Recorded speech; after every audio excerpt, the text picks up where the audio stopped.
Good afternoon and welcome to our August ICE webinar.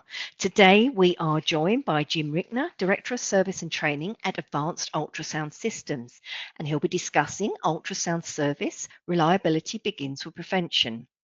With over 40 years of experience in electronic and medical equipment service, Jim brings deep field expertise to his role. A dynamic educator, Jim is a frequent presenter at national webinars, workshops, and industry events. He also trained countless clinical engineering teams through on-site sessions at hospitals nationwide, empowering them to perform preventative maintenance, advanced troubleshooting, and in-house repairs. Now, ICE Webinars would like to thank our sponsor, Advanced Ultrasound Systems. AUS delivers fast, affordable, and expert support for all ultrasound brands. The company has established itself as a trusted leader in comprehensive ultrasound care, dedicated to maximizing system uptime and performance for healthcare facilities nationwide. Their technical expertise encompasses every aspect of ultrasound technology, from complete systems and probes to intricate repairs at the competent level. So for more information, please visit advancedultrasound.com. Now, just a reminder to save the date for our 2027 ICE Expo, which is being held at the Hilton Fort Worth in Texas. That's February the 20th through the 22nd. The Imaging Conference and Expo is the only conference dedicated to imaging directors, radiology administrators, radiology technologists, and imaging engineers. ICE offers valuable CE credits from the ASRT and ACI and is a unique community of key decision makers and influential imaging professionals. For registration and event details, please visit attendice.com. Okay, today's live webinar is eligible for one ARC Category A CE credit by the AHRA. You can obtain your CE certificate by completing the post-webinar survey, which will be emailed 1 hour after the completion of today's webinar. You must complete the survey to receive your CE credit, and you'll be able to download the certificate directly from your computer once the survey is submitted. Now, if you have any questions, you can reach us at webinar@mdpublishing.com. We'll be wrapping up today's presentation with a live Q&A, so please submit your questions anytime using the question feature on your webinar screen. Let's kick off today's webinar by giving away one of our ICE Gym bags to the attendee that can tell me the answer to the following trivia question. August is National Eye Exam Month, so what is the most common eye colour? Answer now using the questions feature on your screen, and I'll reveal the answer at the end of the webinar. As I mentioned earlier, our presenter today is Jim Rickner. So Jim, you may begin whenever you're ready. Thank you. And welcome everybody to this presentation of Ultrasound Service. Reliability begins with prevention. This is a subject near and dear to my heart because there's a lot of confusion as to if PMs even need to be done, with some manufacturers saying that there's no high failure items associated with ultrasound. Therefore, no preventative maintenance needs to be performed. And I take exception to that, and I'm going to cover a lot of the reasons why in this presentation. So without further ado, let's get this show started. The things we're going to talk about, the PMs to do or not to do, give you some things that cause confusion, the benefits of doing PMs, must-dos that you should absolutely make sure you're doing when completing a PM, contact information and question and answer. So a fairly short presentation. It will take an hour long, but I mean, as far as the number of slides and the information, I'm going to provide a lot of it in a fairly short number of slides. So here we go. Preventative maintenance, to do or not to do. There's a lot of mixed messages out there, and that's the thing that to me makes it very difficult. You may have an OEM, for example, that says no preventative maintenance is required. However, you do have periodic maintenance that's required, and the periodic maintenance seems to be very preventative in nature. So even though they changed it from no PMs are required, they then go on and say, well, a good quality assurance program is required or oftentimes dictated by the hospital group or imaging manager. So a lot of mixed messages on, do I need to really do them or not do them? The customer responsibility. Um, a lot of the OEMs are now trying to shift the responsibility from the clinical engineers, biomeds, imaging engineers, to the users. And frankly, that's not a bad idea in theory, but the reality of it is customers don't have the time. They don't have the training to do a lot of these tests that are required to make sure their systems are being um, cared for in the way they need to be cared for. And the last one is specialty tools needed. Um, the users don't also have the specialty tools that are required to complete preventative or periodic maintenance. So let's talk about some of the mixed message to begin with. Um, so an OEM has said in one of their service manuals, it has been determined by engineering that your ultrasound system does not have any high wear components that will fail with use. Therefore, no periodic maintenance inspections are mandatory. Well, that's a message. Okay, no periodic maintenance. That's awesome. That's very cool. Then in the same manual, it says, however, some customers' quality assurance programs may require additional task center inspections at different frequency than listed in this manual. So they list in the manual additional tasks that need to be done. They're just shifting it from a qualified service engineer to the user. But as I mentioned earlier, the user doesn't really have some of the training or tools that might be required. Another OEM, it is the customer's responsibility to ensure the ultrasound system care and maintenance is performed as scheduled in order to retain its high level of safety, dependability, and performance. So again, to me, that this is all mixed messages. You don't need to do these things, but you need to do these things. And to me, I'm trying to add some perspective here. We all know that ultrasounds have um, electronic boards, electronic equipment that make them up. And with heat, with dust, with buildup of dirt, these components become less reliable over time.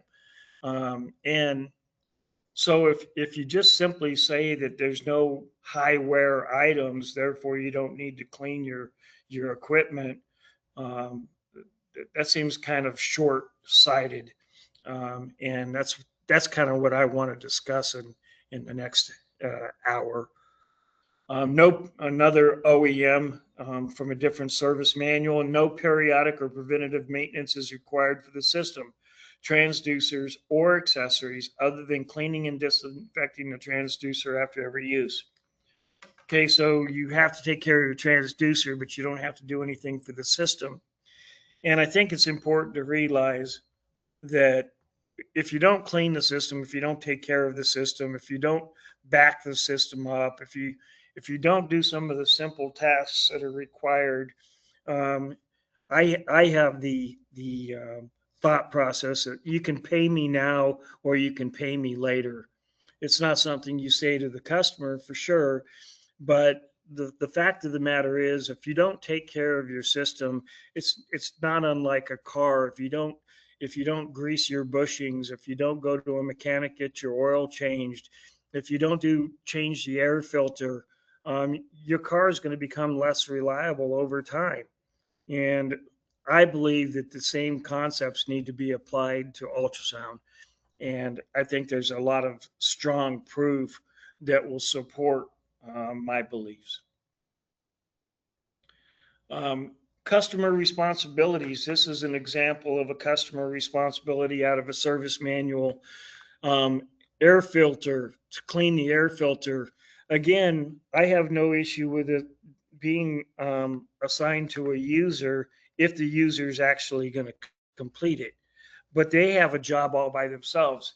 They start their day with a full day of seeing patients, of cleaning their probes, of taking care of their equipment, of everything that's assigned to them. And now, for whatever reason, it's been randomly decided that we're going to pass on these responsibility to users who already have a full plate. So you have inspect AC mains, cables, check all cables. I don't know of any user or any operator of ultrasound that's going to go around and check all their power cables and all the cables associated with the system to see if there's any damage to them or if there's anything that needs to be repaired or replaced. And I guess that's my message is um, we're trained to look at these electronic components, to look at power cords, to evaluate them in a much more advanced way than the user is trained. Not unlike we're not a sonographer, so why would we scan a patient? Well, they're not a service engineer, so they shouldn't be responsible for maintaining their ultrasound unit. Specialty tools needed. I mentioned that, most users don't have the specialty tools needed. They don't have the ultrasound phantom to complete image quality tests. It's enough to say that my image isn't right because I'm looking at a patient, but image quality tests need to be um, held against a standard. So if you have a phantom, you can confirm your image quality from 3 months ago and compare it to the exact same standard, the exact same phantom, if you will. So phantoms is a critical tool to keep in your arsenal when you're trying to establish what the image quality is of an ultrasound. ESD vacuums. Most clinical engineering, biomedical engineering shops carry a ESD vacuum, if you will, electronic safety that's cleared for electronics. Um, but most users don't have those, and most users aren't going to open up the ultrasound and vacuum out their computer. They may get to the filter that's really easily accessible, but there are many systems that have filters that are underneath the system and hard to get to, or fan trays that are actually behind a card cage cover that never get cleaned because no PM is required. So there are some specialty tools that the users lack in most cases. Safe electrical safety analyzer is another example of a tool they can't evaluate a power cord or a system for electrical safety to make sure that it's safe for use. So these are all tools that people who work on ultrasounds day in and day out, clinical engineers have for even a variety of other systems that we have in our arsenal and allows us to go ahead and do a thorough evaluation of the system, whether you call that periodic maintenance, preventative maintenance, quality assurance. Um, we're the ones that carry the tools to be able to correctly do the tasks. Benefits of preventative maintenance. There's, I highlighted some here. There are many benefits. Improved reliability and uptime of system. Well, that in of itself, that's what it's all about, right? Is to be able to see your patients on time and on target, with the maximum uptime of the system, and not have to cancel patients and reschedule patients, which is very, very inefficient. Um, and comes at an expense to the hospital. It's not only a loss of revenue for the hospital or imaging group, it's also an increase in the repair costs, which is the next bullet. Um, you have, if you do a correct preventative maintenance, it drives down your maintenance and repair costs. Where if you choose not to do the periodic / preventative maintenance, your repair costs are going to go up over time. And we all know that. I mean, if you've walked in and worked on a system that hasn't been cleaned or vacuumed or dusted for 3 or 4 years, you can see it's they're horrible. And there's blankets of dust um, laying on top of the components. So clearly, it's going to increase your repair costs, decrease your reliability. So another bullet benefit of preventative maintenance is assure safety of patients and users. Electrical safety is a great example of that. If you're not qualified to do a correct or thorough electrical safety um, evaluation, then you put your system, your patients, your users at risk. In the last bullet, it allows you the opportunity to obtain objective evidence of proper system and transducer performance, which is something that the OEM says you need to do as part of a program, but your real opportunity to do that comes with the preventative maintenance. That's when an expert can go in there and evaluate the probes, the system, the image quality, the electrical safety. They can do a thorough evaluation of the system. So these are, not all of the benefits of preventative maintenance, but there's some of the highlights that I think are very important.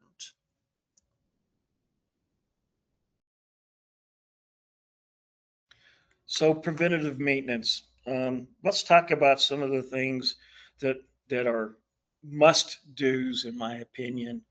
I have seven of them here. We're going to cover each one of them. Initial inspection, collecting data, image quality, backup system, baselining a system, cleaning and vacuuming, and electrical safety. I'm not going to go really in depth and in thorough. I'm going to kind of hit the highlights of these and why they're important and why I consider them must do's. Um, Initial inspection is the first thing we're going to start with. It allows you to go ahead and log performance issues from user, correct if feasible, otherwise follow up with corrective action. And in other words, you go in, you get the opportunity to evaluate the system, and you say, well, everything appears to be working normally, or I found a couple of these things that need to be addressed, but during today's allotted time, I don't have time to address them.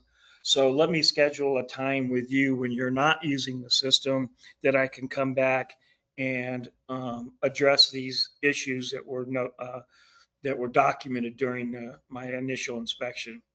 You can do control panel checks, make sure all the buttons and knobs are present and working correctly.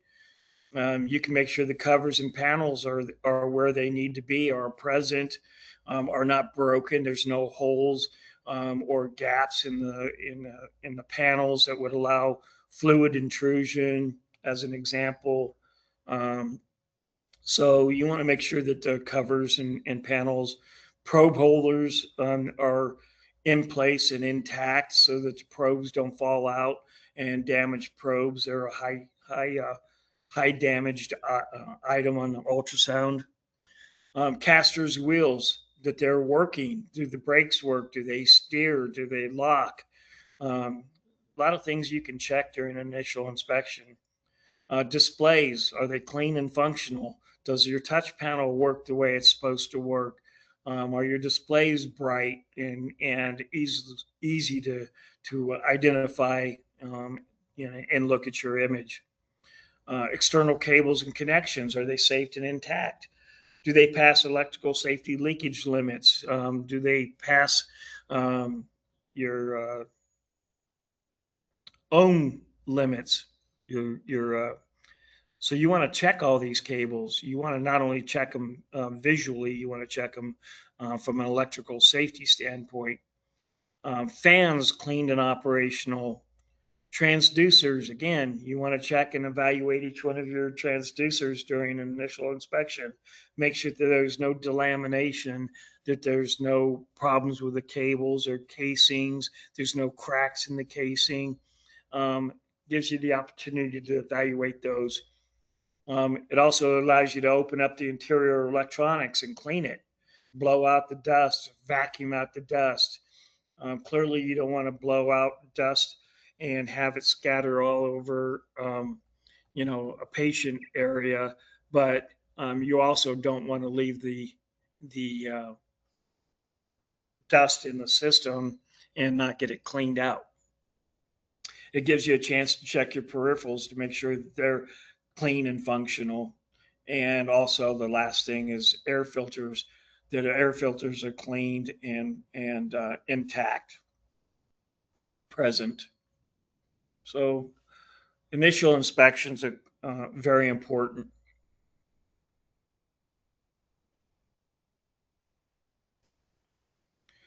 Data collection. Data collection is another one that is near and dear to my heart.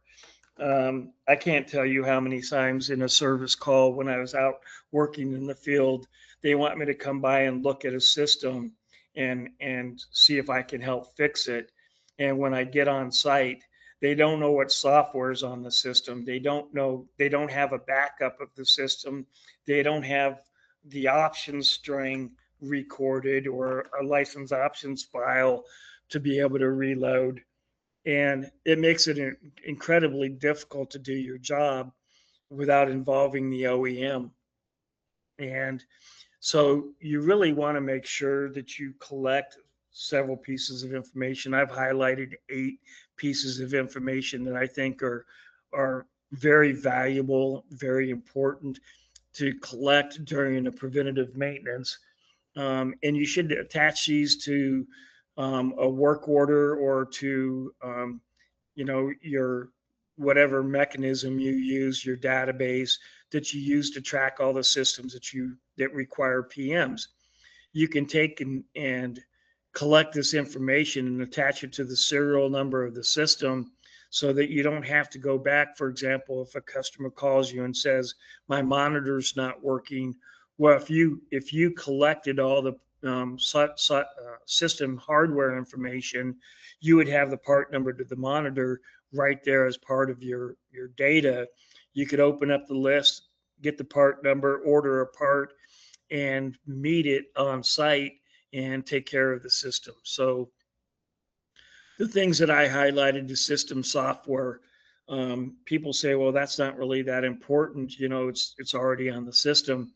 But if you don't know what software level's on the system and the system quits working, fails to boot, then you don't know what software you need to reload onto the system. So having a picture of the software that's currently running on the system is critical.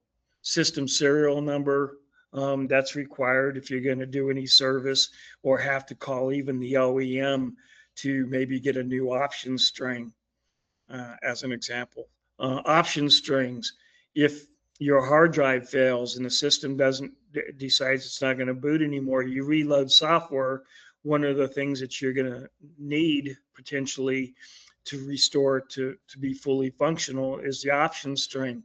So if you don't have a hard copy of that, a picture of it, or take the time to write it down, somehow capture it, then you're kind of dead in the water. TCP/IP, there's many ultrasounds that don't back up the TCP/IP as part of their backup. One of the most common ones is a Logic E9, or any logic system really doesn't save the TCP/IP automatically. So you do a software load, and when you're all said and done, your network won't work because you don't know what's a TCP/IP that was assigned to the system. System hardware revision, I kind of already highlighted that one. Probe information, write it down. What probes are present? What's the serial number of each probe? Same thing with peripherals. If you have peripherals on board, capture what kind of peripherals and what the system's, what the peripheral serial number is. And client interview. This is critical as far as I'm concerned. In fact, based on a lot of what I've done for the last 20 years, I really prefer to call it a client interrogation instead of a client interview, because I go into customers and I say, "Is everything okay?" And they go, "Yes, everything's great." But then I leave and I get a call and they'll say, "Did you take a look at the trackball because it wasn't working very good?" No, I didn't take an extra look at the trackball. It seemed to be working fine when I was there, but nobody mentioned to me that they were having a problem with the trackball. So I didn't take it apart. I didn't clean it any more than what I'd normally do. I wouldn't go above and beyond. But during a client interview, if you ask them and they say, "Yeah, my trackball's not working so good," this is an excellent opportunity for me to go a bit further than I would normally do during a PM and just clean it up. Now I may take it out and look at it, evaluate it, make sure the bearings, the wheels, whatever the lasers are seem to be working correctly, it's plugged in correctly. I do a deeper dive because the customers shared with me that they were having some issues.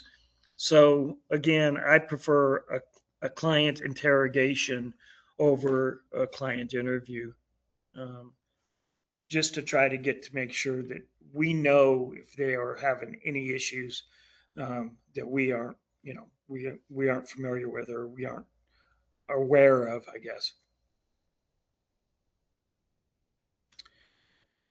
Backups. Backup. I can't tell you how important it is, to back up a system, and not only just during a PM.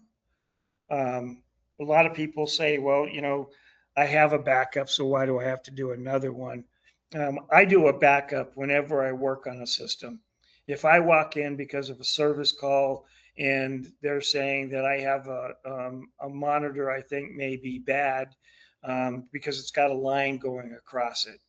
Well, when I get there, I turn on the system, I see the line on the monitor, but I back up the system right away. It's usable, it's still working. So I take the opportunity to make a current backup. Maybe I made one a month ago and it's valid also. I've never once said to myself, "Dang, I have too many backups." But I have said, "Boy, I wish I had just one good backup." And that's the message I want to get across. It takes maybe some systems, maybe 5 minutes.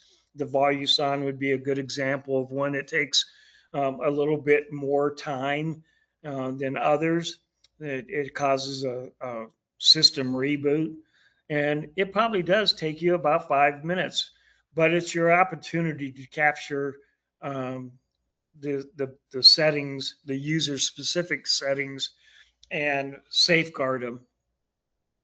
I make a copy for myself as well. I leave one with the system for anybody else who might have to work on it, but I carry one with me, and make a secondary copy. That way, if that one gets damaged or lost, I can always say, "Oh yeah, I know that I have an envelope with the serial number of that system, and I have a current backup from the last time I was there." And make sure you have a copy of the license options file. They're not always part of your backup. In fact, they very rarely are part of your backup. Philips, as an example, on their Epic systems, allow you to back up the license options file as part of your backup, but they don't allow you to restore it unless you have a service level access. So now you have to call Philips and say, "Hey, I need to log on and restore my license options file." So make sure you take the time to collect this information and safeguard it.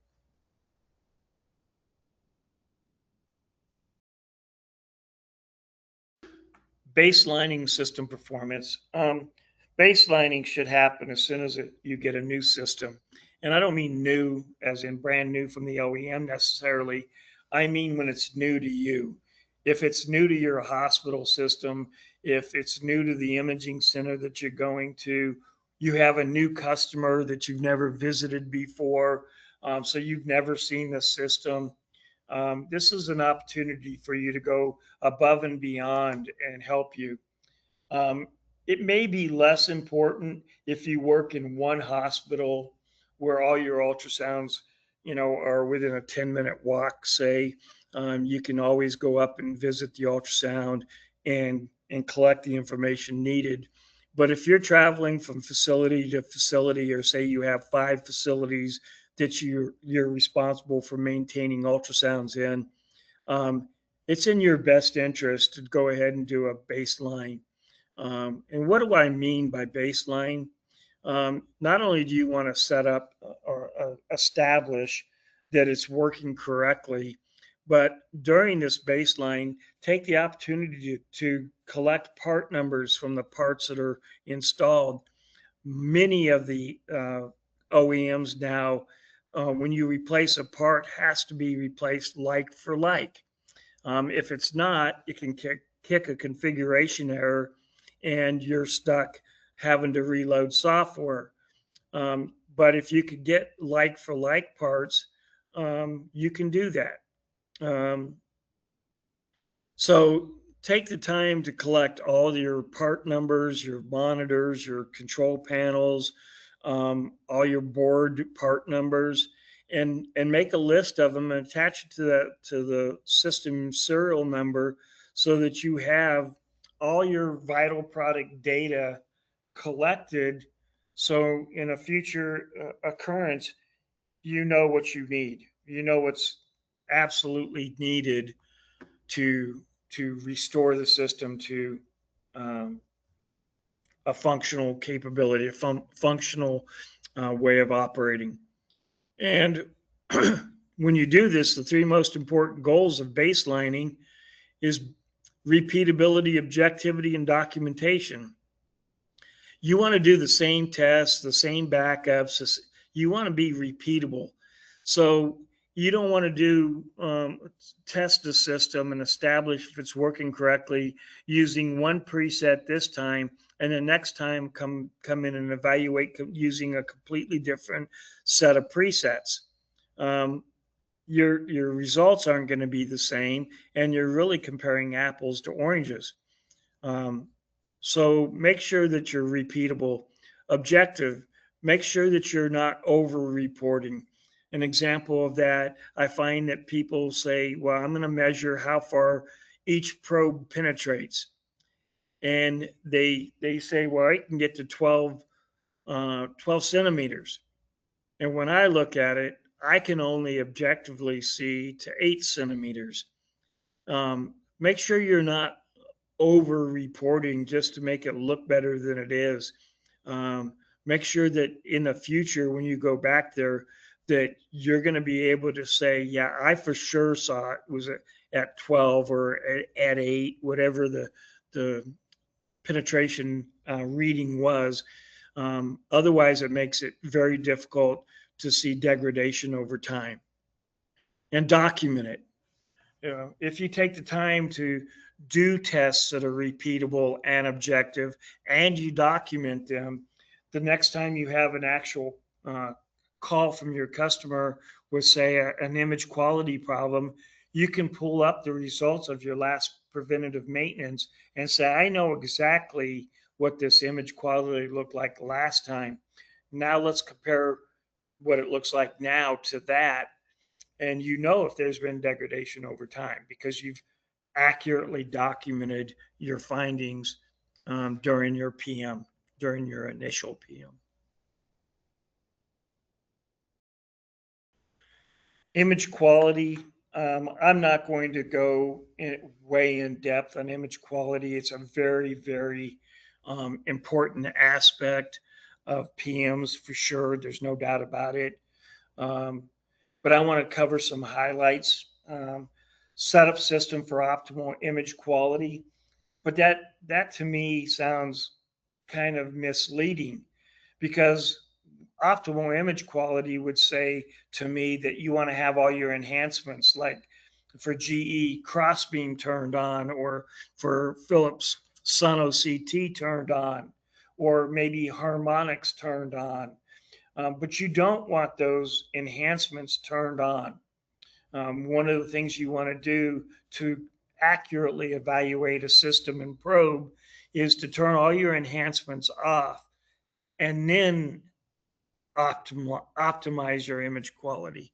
So it's a little misleading, but it's important that we put the image into its basic imaging functions so that we can accurately assess whether the probe and or system is working in accordance with the OEM specifications.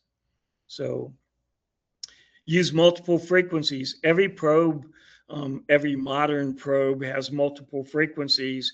So make sure you take the time to not look at only the penetration or the low frequency or the high frequency. Make sure you're going and evaluating all three of your frequencies, low, medium, and high, to see what gives you the best results. Turn off spatial compounding, like I said. All TGC controls the minimum or maximum or a known repeatable value. Me, I don't put them all to the left, all to the right. I put them all in the middle because I want to be able to adjust them a little bit if needed to give my image quality, to optimize my image quality. So that's what I'm looking for.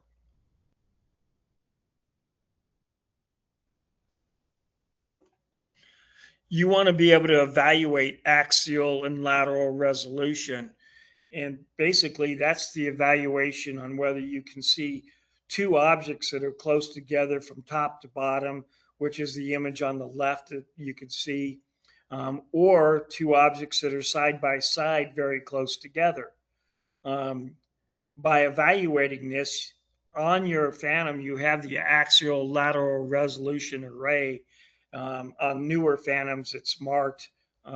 Some Phantoms, maybe they're not marked as that, but you can see the objects are very close together in a curved format that allows some objects to be top to bottom and other objects to be left to right. And they get very close together. And so you want to take an image of those objects using the best settings that you can do. So again, when you're evaluating axial and lateral resolution, take the time to set up the system to get the best possible image of those resolution array, and take an image, take a picture of it. So you have a hard copy output to show what you saw 3 months ago, as an example, and be able to compare it to today.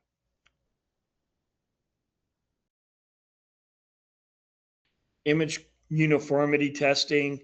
One of the things I find is that we take a picture of the Phantom and we fail to really look at the picture. And when you look at this images on the left-hand side of this slide, you can kind of see clearly on the one on the right, there's a fairly significant dropout going out through the kind of the left-hand side of the image. And that's what you're kind of looking for. You're looking for anomalies, abnormalities in the image that are going to affect it.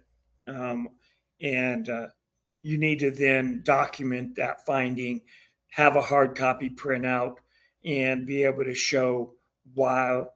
You also, as a matter of fact, want to make sure that is it system related or probe related. So if you hook up a different probe, will it have the dropout, which indicates it's system related, or is it only with the one probe, which tells me that the probe probably got damaged in some way, and you're going to have to get the probe evaluated and repaired.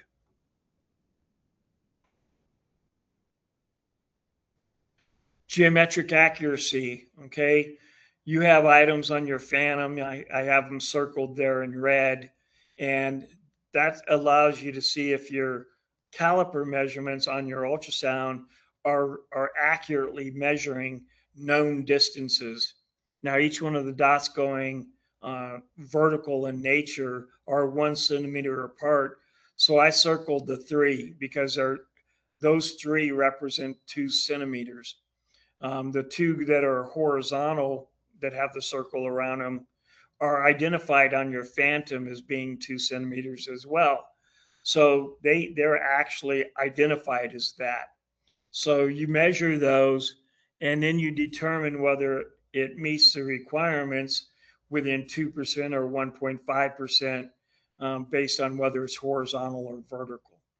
The vertical measurements are held to a tighter standard than the horizontal measurements. And if you take the time to come to a ultrasound class where we talk about how you get axial versus lateral, axial is much more frequency based, frequency dependent, and therefore has a little bit more, uh, it's held to a tighter standard. Okay.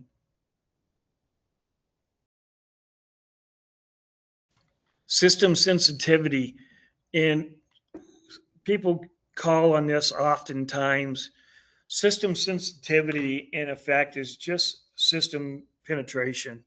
And penetration capability needs to be done on all probes, as well as the axial and lateral resolution that we've talked about.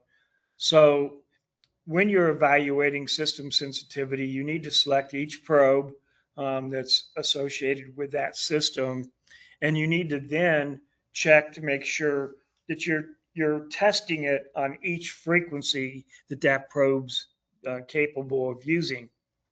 And the rule of thumb is frequency matters, meaning low frequency has higher penetration but lower resolution, and the higher frequency has higher resolution but lower penetration. But I want to clarify that sometimes the resolution gets so poor during a lower frequency that you can actually see deeper the objects are circled, the small black objects that are circled there.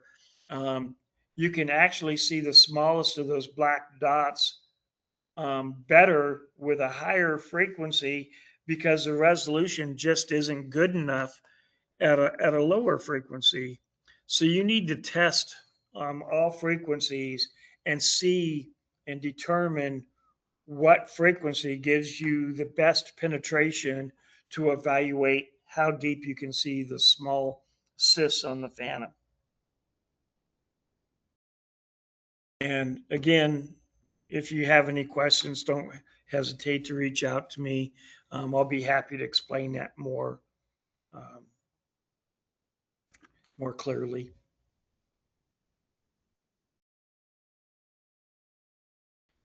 Okay, contrast resolution. Now we talked about axial resolution, lateral resolution. We talked about doing penetration testing.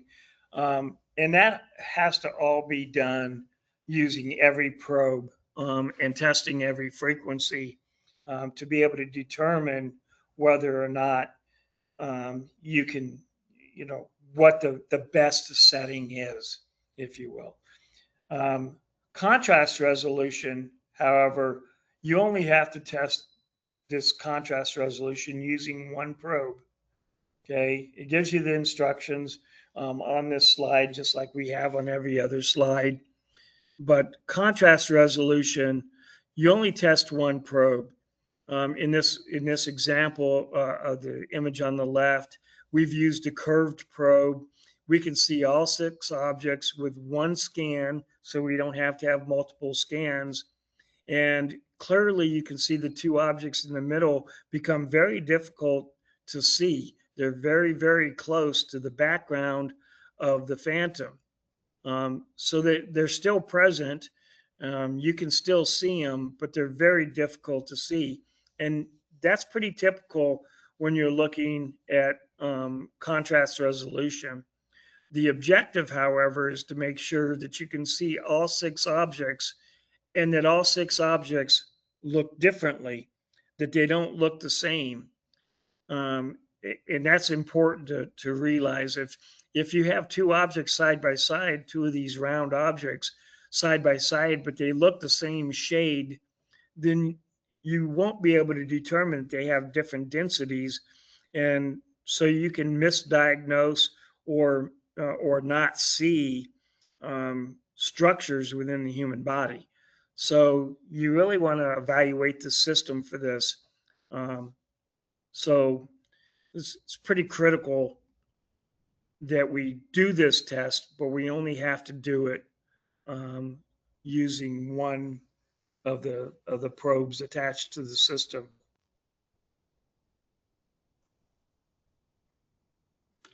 Cleaning.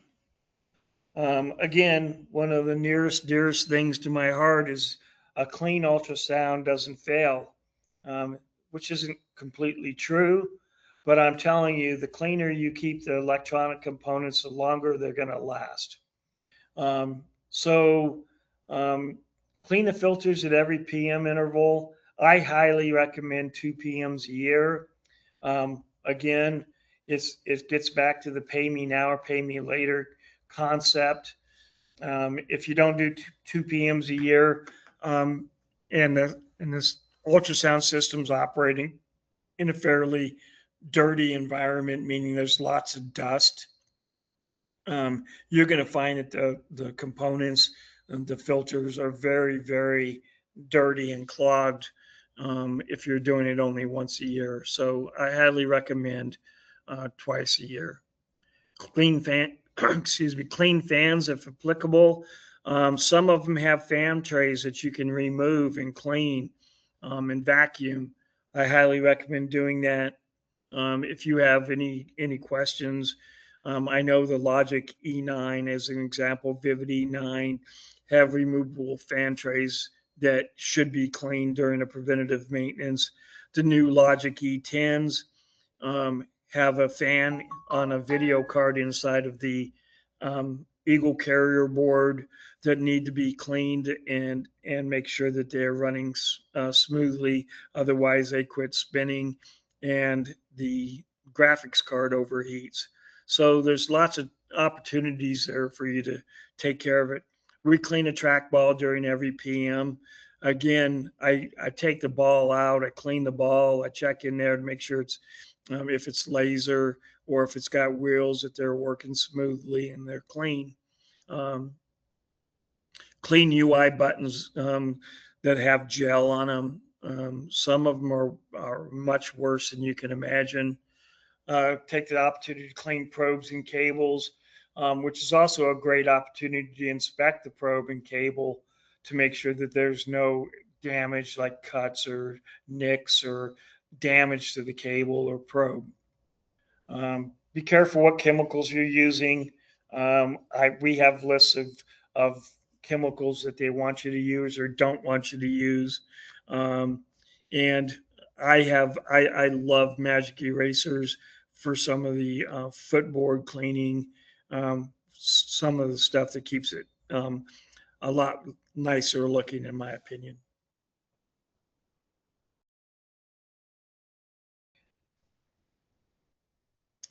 I provided some electrical safety leakage limits for your review. I'm really not going to go over them. If you don't know what the leakage limits are, this is just for your reference. You can also take the time and give us a call, and I'd be happy to discuss that with you. But this is just really for your review. Um, During an electrical safety test, you want to use a calibrated safety analyzer, and your service manual should have any specifications they want you to maintain or conform with. Um, you do not need to test AC reversed any longer. A lot of them go by 6601, and that's really a manufacturing guideline. 62353 is for field service or testing in hospitals, and that one specifies that you do not need to use reversed. So make sure you're conforming with a 62353 when you're in the field or in a hospital outside of manufacturing. If you do feel like you want to do reverse polarity, make sure you're shutting the system off prior to reversing polarity, because it will kill power to your system and can damage your system.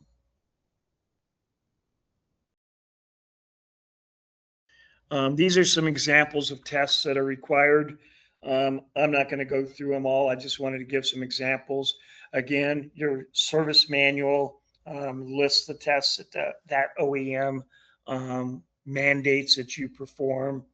And if you have any questions on that, don't hesitate to reach out. I can help you with that.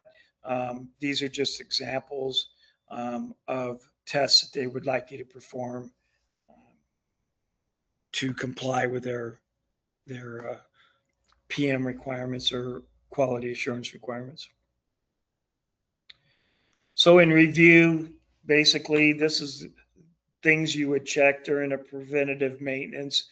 This goes above and beyond what I said the must-dos are.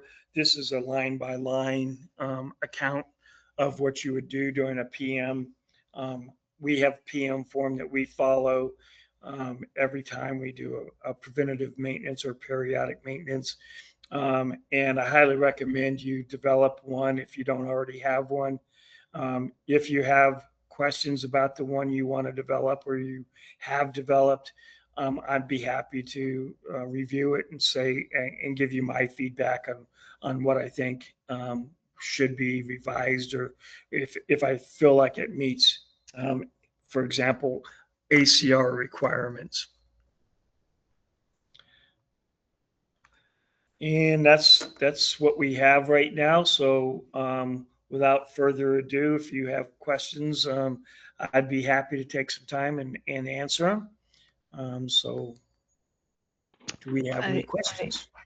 Okay, thanks, Jim. We have got a couple of questions. I think you've basically covered them, but just to kind of back it up, you mentioned that you recommend like 2 PMs per year to service the ultrasounds. So do you need to do a backup for both PMs or just the one? Yes, I highly recommend performing a backup anytime you're in front of an ultrasound system that's working. Again, I guess what I said earlier is I've never once said, dang, I have too many backups.